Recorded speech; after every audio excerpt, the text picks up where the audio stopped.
Welcome to our channel. Today we how to update WordPress editorial calendar with plugins, full guide step by step clearly.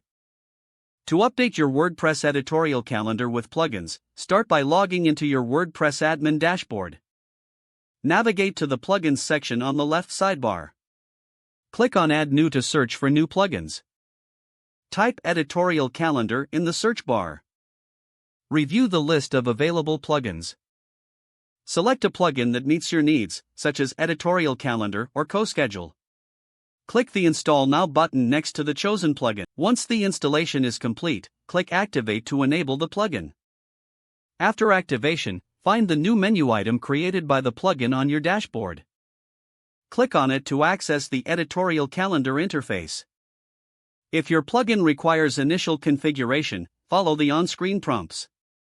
To add new posts directly from the calendar, choose a date on the calendar interface. Click on the date to open the post creation window. Fill in the title and content of your post.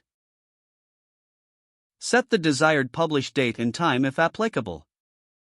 Save your post as a draft or publish it directly from the calendar.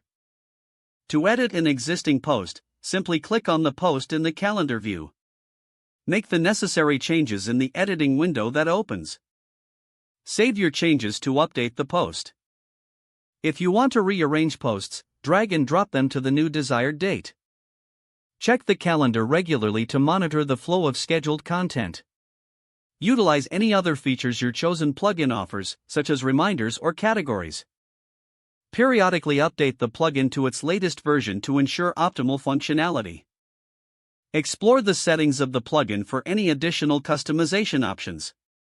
By following these steps, you can effectively update and manage your WordPress editorial calendar using plugins. If the page does not load, refresh the browser or try again in a private or incognito window. Make sure you are using the correct email address, then retype it carefully to avoid small typos. If your password is not accepted, use the reset option and create a new strong password you can remember. Check your spam folder for verification or security emails, then complete any requested confirmation steps. Don't forget to like this video and subscribe to our channel for more step-by-step tech guides.